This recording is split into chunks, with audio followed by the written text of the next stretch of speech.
Apprendre le japonais. J'ai faim en japonais. Bonjour à tous, je suis japonais. Aujourd'hui, je vais enseigner comment on dit j'ai faim en japonais. Tout d'abord, regardez les deux phrases suivantes. 1. お腹すいた、お腹すいた、お腹すいた。2. 腹減った、腹減った、腹減った。Ce sont les phrases décontractées. Premièrement, je vais expliquer concernant la phrase onaka suita. Onaka veut dire le ventre. Suita est le passé composé du verbe suku. Suku veut dire être vide. Grammaticalement, mettre la particule ga entre onaka et suita est correct. Mais dans ma vie, je n'ai jamais vu quelqu'un disant onaka ga suita. Deuxièmement, je vais expliquer concernant la phrase hara hetta. Je pense que cette phrase est plus virile que onaka suita. Et c'est aussi plus décontracté que onaka suita. Et j'ai l'impression que cette phrase est principalement dite par les hommes.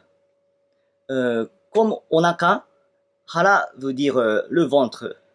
Mais ce mot est plus décontracté que onaka. Parce qu'il n'y a pas de hiragana o avant cet caractère.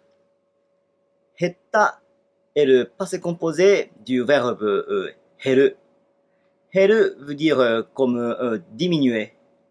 Et grammaticalement, mettre la particule ga entre hara et hetta est correct. Mais dans ma vie, je n'ai jamais vu quelqu'un disant hara ga hetta.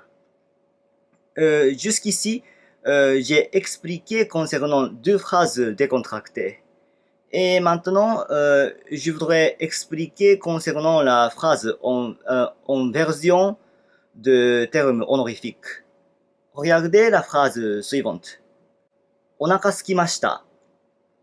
お腹すきました。お腹すきました。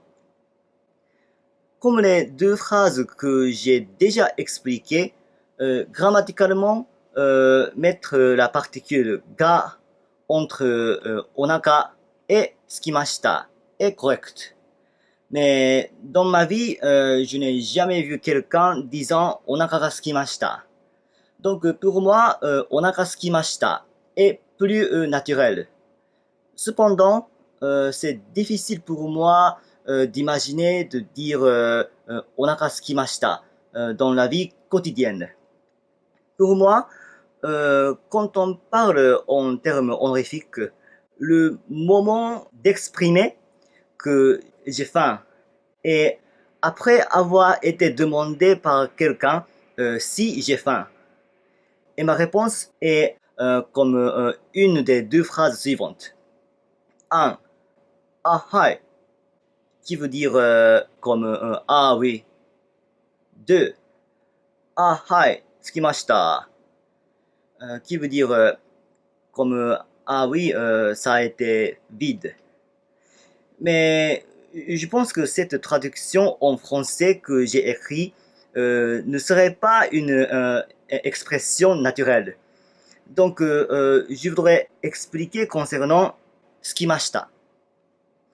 Skimashita est le passé composé du verbe skimasu. Skimasu veut dire être vide.